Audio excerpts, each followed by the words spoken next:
11h. À Ossin, 90.6. C'est avec grand plaisir qu'on se retrouve comme chaque semaine, Philippe Nounier. Bonjour Philippe, oui, Voilà, c'est toujours avec grand plaisir.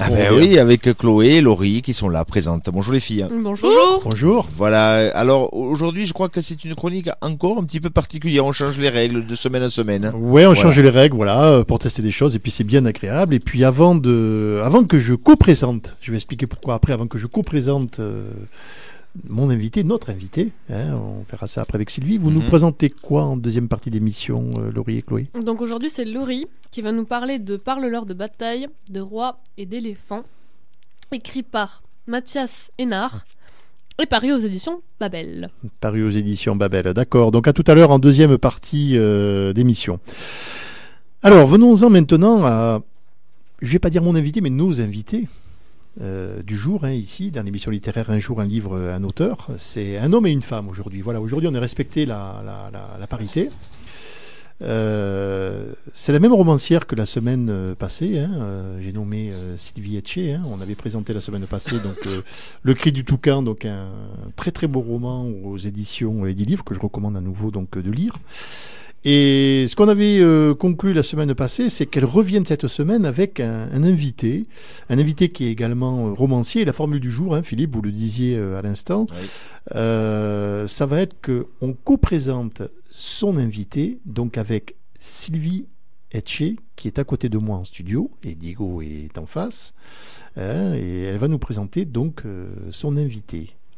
La parole est à vous. Mais bonjour Philippe, merci. Bonjour. Eh bien, écoutez, mon invité aujourd'hui, c'est Diego Arrabal, auteur de romans policiers, et qui édite chez le même éditeur que moi, Edilivre. Et voilà, c'est mon coup de cœur de l'année. Et aujourd'hui, on va vous parler de L'énigme de la rue des Brices, son dernier roman qui a obtenu le prix Léopold à l'Unélivre 2014. Félicitations Diego Arrabal, merci. D'être avec nous aujourd'hui sur le plateau donc, de Radio Présence en direct pour présenter donc, votre roman, Sylvie le disait à l'instant, donc, L'énigme de la rue des Brices, donc paru aux éditions Edilivre qui a eu le prix Léopold. L'Unélivre de 2014. Vous pouvez nous en dire un peu plus sur ce prix littéraire ? Alors c'est un prix qui est décerné tous les ans. Il y a 3 prix qui sont décernés tous les ans au moment d'un salon qui s'appelle l'Unélivre, qui est un salon qui est organisé par le Cercle Léopold, qui est un cercle de développement de la lecture et de la littérature. Et qui travaille dans quel département ? Dans le 54, en Meurthe-et-Moselle. En Meurthe-et-Moselle, d'accord. Voilà. Et donc tous les ans, il décerne 3 prix. Donc un prix de la médiathèque pour les romans jeunesse, un prix de la ville de Lunéville et un prix qui est plus spécialement dédicacé vers le roman policier et qui est le prix Léopold. Et donc cette année que vous avez eu, et d'accord. que j'ai obtenu cette année. Donc un polar. Alors on va lire la 4e de couve, mais étant donné que c'est Sylvie mon invité aujourd'hui, je vais laisser Sylvie lire la 4e de couverture. Donc du roman de Diego. On vous écoute Sylvie. Alors tout débute par la disparition d'un étudiant à Colmar. Le commissaire Ney et ses hommes sont alors confrontés à une série de questions insolubles. Quel secret cache la villa qu'habitait la famille Lamotte rue des Brices ? Que sont devenus ses 5 membres ? Quel mobile explique cette disparition ? 6 ans plus tard, au cœur de la canicule de 2003, la découverte d'un cadavre au fond de la Meurthe va relancer une affaire que tous, sauf Ney, voulaient croire résolue. Commence alors une minutieuse traque pour débusquer un assassin sans état d'âme qui avait ourdi un plan d'une rare intelligence. Plongé dans ses souvenirs, le commissaire Ney parviendra-t-il à retrouver parmi les fantômes de son enfance les traces d'un tueur bien réel que le temps efface inexorablement. Alors, je reviens, Diego, donc au prix littéraire que vous avez eu. Le prix littéraire que vous avez eu, la présélection qui a été faite parce que votre roman se déroule dans la Meurthe-et-Moselle. Oui. Ces prix-là sont décernés pour des romans qui se déroulent dans la région Nancy et Lunéville, les deux villes étant, alors Léopold étant un des ducs de Lorraine, et qui a vécu notamment à Lunéville, mais qui a aussi dirigé la Lorraine à partir de Nancy. D'accord. Sur ce prix littéraire, le jury est composé de... Est-ce que vous pouvez nous parler de la composition du jury? Alors, c'est une excellente question. Il me semble que le jury est composé de bibliothécaires, qu'il est composé de libraires et d'un certain nombre de personnes qui appartiennent à l'association du Cercle Léopold, qui sont des gens qui travaillent à, développer la lecture et développer tout ce qui tourne autour des écrits qui tournent à la fois sur Lunéville ou qui tournent sur Nancy. Combien de romans avaient été sélectionnés pour le prix? Donc on le rappelle, le prix Léopold de Lunéville, Luné-Livre, pardon. Combien de romans avaient été sélectionnés par le jury? Il y avait 25 romans policiers qui étaient présentés et il y avait en tout 63 romans pour les 3 prix. 63 romans, d'accord, pour les 3 prix. Ok. Et c'est vous donc qui l'obtenez. On rappelle le titre de votre roman, Diego, car c'est vous aujourd'hui qui êtes invité. Donc Diego Arrabal, L'énigme de la rue des Brises. Donc c'est un roman qui est paru aux éditions Édilivre et qui a reçu, je le rappelle, le prix Léopold Luné-Livre 2014, qui est un prix littéraire qui est remis donc dans la Meurthe-et-Moselle, département 54. Alors. On va parler un peu avec vous et avec Sylvie donc de ce roman. Je me tourne vers vous, Sylvie Etché. Qu'est-ce qui vous a plu dans ce roman de Diego pour que vous souhaitiez aujourd'hui qu'il soit votre invité à ce niveau-là? Est-ce que vous aimez les polars? Parce que les polars, généralement, c'est plutôt les hommes qui en lisent. Non, c'est plutôt pas forcément. Détrompez-vous, il y a beaucoup de femmes qui lisent les polars. Mais effectivement, moi, ce n'est pas mon style de prédilection. Mais voilà, on s'est rencontrés à une réunion d'auteurs et par curiosité d'abord, j'ai commencé à lire ce livre et il y a plein de choses qui m'ont plu dedans. Et d'abord, l'enquête, tout simplement, qui est passionnante. Et une grosse partie du livre se passe à Tarbes et à Lourdes. D'accord. Donc j'ai retrouvé plein de lieux que je connaissais et c'était super. Voilà. Alors quel est le lien entre Tarbes, Lourdes et le fait que cette enquête, au départ, on le voit dans la 4e de couverture, telle qu'on l'a lu tout à l'heure, se déroule en Meurthe-et-Moselle. Quel est le lien? Alors le lien, c'est entre les deux. En fait, l'histoire démarre à Nancy, puisque c'est à Nancy qu'on découvre le meurtre de le meurtre de la famille et la recherche d'un suspect qui devient tout de suite, le père devient suspect puisque c'est le seul qu'on ne retrouve pas, dont on ne retrouve pas la dépouille. On imagine que c'est lui qui a tué la famille et qui est parti.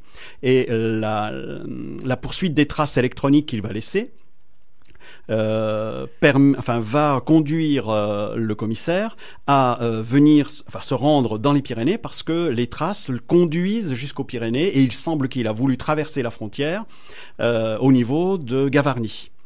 Puisqu'on retrouve son véhicule à Gavarnie.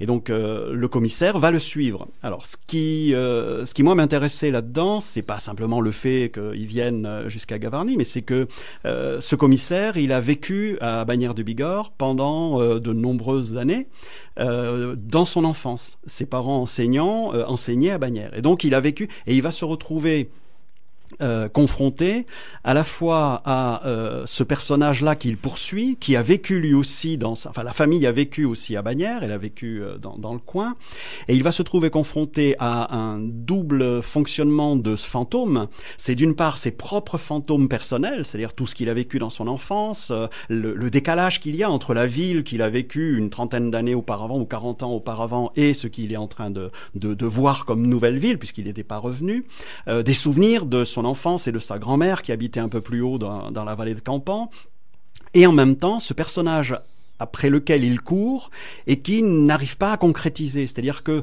c'est un personnage dont il a une première image et qui petit à petit va montrer un certain nombre d'éléments qui ne colle pas avec cette image-là. C'est quelqu'un qui a été plusieurs fois en banqueroute. C'est un chef d'entreprise qui visiblement se plante assez fréquemment. C'est un coureur, etc. Donc c'est un personnage assez antipathique a priori au départ. Et petit à petit, tous ceux qu'il rencontre, tous les témoins du passé de ce personnage-là sur place, sont des témoins qui décrivent quelqu'un de totalement différent de cela. Certes coureur, parce qu'il va retrouver une de ses anciennes maîtresses de cet homme-là, etc. Mais en même temps, ce personnage-là ne semble pas être tout à fait celui qu'il imagine. Et donc, il est face à la fois ses propres fantômes, mais aussi un personnage qu'il poursuit qui est un fantôme. Alors, moi, ce à quoi la réflexion que j'ai envie de vous faire par rapport à ce roman, vous savez qu'on a sur le département un salon du livre, qui est le salon du livre de Bagnères du Bigorre, pas très loin d'ici. Le salon du livre de Bagnères du Bigorre, vous savez, récompense chaque année, donc il y a 3 prix littéraires qui récompensent des romans, et pour les récompenser, c'est exactement comme le prix Léopold, le livre 2014, il faut que les romans se déroulent en tout ou partie. Et vous, en l'occurrence, c'est en partie, mais ça rentre dans ce cadre-là, se déroule en tout ou partie sur les Hautes-Pyrénées. C'est un salon qui se déroule début octobre. La sélection des romans pour les prix littéraires est en train de se faire maintenant. Moi, je vous recommanderais de dire à votre éditeur, je vous donnerai tout à l'heure hors antenne les coordonnées, donc plaisir. de le présenter. Après, ça sera le choix du jury localement là-bas de le retenir ou pas, mais s'il est retenu, après il est primé et la récompense se fait donc sur le stand donc du Salon du Livre à Bagnères du Bigorre, à l'ancien centre donc Laurent Fignon. Sur la route donc on est à Bagnères du Bigorre, puis on prend la route de Campan. C'est un très très joli salon du livre, très beau salon du livre. On a fait d'ailleurs avec Philippe cette année donc une émission, enfin cette année on était en 2014, c'est vrai qu'on a vieilli depuis, c'est en octobre 2014. On a fait une émission en direct l'année dernière. Je pense d'ailleurs qu'on recommencera peut-être à faire pareil cette année. On a fait une émission littéraire en direct d'1 heure, donc avec Mathias, le directeur de la station. Ça a vraiment été très bien. On a ramené beaucoup de monde d'ailleurs le lendemain qui sont venus au salon parce qu'ils ont entendu l'émission de radio qui est passée le samedi. Et moi vraiment je vous recommanderais parce que ça donne vraiment l'eau à la bouche et c'est vrai que il y a déjà eu des polars qui ont été récompensés. Et c'est vrai que dans ce prix, il ne récompense pas forcément que des polars, il va récompenser un livre effectivement qui parle des Pyrénées, mais généralement les livres qui sont récompensés sont vraiment des livres de très très très très haut niveau, quoi. Vraiment, moi je le recommanderais. Je rappelle pour les auditrices et les auditeurs le titre de votre ouvrage, et également s'ils m'entendent pour des membres du jury donc du jury de Bagnères du Bigorre, Diego Arrabal, L'énigme de la rue des Brises, paru aux éditions Edilivre, qui a obtenu le prix Léopold de l'Unilivre 2014, donc qui est un prix littéraire, je le rappelle, donc qui récompense un roman qui se déroule pareil que les prix pour Bagnères du Bigorre en tout ou partie donc sur la Meurthe et Moselle, ce qui est le cas, puisqu'au départ il commence là-bas. Sylvie, je me tourne à nouveau vers vous. Vous, si vous deviez le recommander à des gens, vous le recommanderiez de quelle façon? Dites-nous un peu. Mais je le recommande déjà beaucoup et je le recommande à tout mon entourage en disant que même aux personnes qui ne sont pas spécialement intéressées par le style policier, allez-y, foncez, découvrez, faites-vous plaisir, surtout que c'est le 3e roman policier qui met en scène le commissaire Ney. Donc 2 autres romans avant, Diego. Il y a 2 autres romans avant celui-là. Qui sont, rappelez-nous les titres. Alors le titre c'est Le meilleur d'entre nous, c'est le premier roman policier qui met en scène le commissaire Ney. C'est un roman qui se passe dans une université de province, en Alsace. Qui est aux éditions Edilivre. Les 3 sont parus chez Edilivre. Et le deuxième s'appelle À quoi rêvent les chats lorsque le printemps tarde, et qui s'intéresse... C'est un joli titre, ça. Ouais. Et qui s'intéresse là à un gros problème qu'il y a eu dans les années, autour des années 2000, au début des années 2000, autour de maladies génétiques de chats dont certains éleveurs peu scrupuleux continuaient à assurer la vente alors que ces chats mouraient au bout de 6 mois, 1 an chez les gens qui les avaient acquis. Et donc ça a été quelque chose d'assez dramatique. Et donc il y a eu des fractions entre les différents éleveurs, avec des éleveurs qui voulaient continuer à vendre malgré tout, et puis des éleveurs qui voulaient arrêter et faire une sélection des chats pour éviter, parce que c'est une maladie génétique qui se transmet par les croisements qu'ils font, puisque ce sont souvent des croisements très internes dans les chatteries. Donc je veux dire, c'est une affection qui touche les Maine Coon, et les Maine Coon que l'on achète tournent autour de 50 individus au départ, quoi. Et ça fait à peu près 40 ans qu'on développe le Maine Coon, et il y a 50 individus qui sont les individus porteurs au départ. D'accord. Alors, on va rappeler, parce qu'on arrive au terme de cette première partie d'émission, donc le nom de votre ouvrage, Diego Arrabal, L'énigme de la rue des Brices, qui a reçu, donc aux éditions Edilivre, qui a reçu le prix Léopold de l'Unilivre 2014. Juste avant de se quitter, votre actualité littéraire, vous préparez un nouveau roman ? Alors, je prépare un nouveau roman. Je suis en plein milieu de l'écriture d'un roman qui devrait paraître en septembre. Septembre 2015. Septembre 2015, et qui est un roman qui traite d'un sujet là aussi très noir, encore plus noir que celui-là, qui est une famille décimée, et qui est un roman de type, il traite un sujet historique, toujours avec le commissaire Ney. C'est la disparition, ou du moins l'enlèvement des enfants durant le franquisme, où il y a eu entre 40 et 50 000 enfants qui ont été enlevés à leurs parents. En Espagne. En Espagne. Et confiés à des familles du régime, proches du régime franquiste. Et ce trafic-là a duré même au-delà de la disparition du régime, puisqu'il s'est arrêté vers 1986. C'est un roman un peu autobiographique ? Vous avez des gens dans votre famille qui ont été enlevés ? Non, il n'est pas autobiographique, mais c'est quelque chose qui, moi, m'a touché il y a 5-6 ans, parce que j'avais lu un certain nombre d'articles. Ça a paru il y a pas très longtemps. Il y a eu un certain nombre d'articles qui ont paru là-dessus. Ça m'avait intéressé. Et puis là, ce sera publié chez Arcane 17, qui prévoit pour la rentrée littéraire de 2015 un ensemble de livres qui traitent justement du franquisme dans le cadre de la commémoration du 40e anniversaire de la mort de Franco. Arcane 17, c'est une maison d'édition qui est en Charente-Maritime ? Non, ils sont à Paris. Ils sont à Paris. Oui. D'accord, ok. Juste avant de se quitter, vous faites des dédicaces pour Alors j'en ai fait. Là, pour l'instant, j'ai pas grand-chose de prévu. Peut-être le salon de Bruxelles, mais pour l'instant, c'est pas encore décidé. C'est pas encore décidé. D'accord. Diego, on vous remercie. Diego Arrabal, on vous remercie d'avoir été avec nous pour parler donc de l'énigme de la rue des Brices, édition Edilivre, prix Léopold de l'Unilivre 2014, qu'on recommande très fortement et que recommande aussi Sylvie Etche. Oui, absolument. Merci d'être revenu beaucoup. aujourd'hui donc pour nous accompagner avec Diego. C'est une formule qu'on refera, ça. J'ai trouvé que c'était pas mal, Philippe. Je sais pas ce que vous en pensez. Bien sûr. Bon, voilà. Bien sûr. Non, c'est bien ça. Voilà, des auteurs qui viennent s'exprimer ici, puis qui s'interrogent entre les uns et les autres. Voilà. Je trouve ça très bien, moi. Vous Ouais. voyez, sur la littérature, quand on peut s'interroger comme ça, c'est très bien. Avec présence, faites une pause.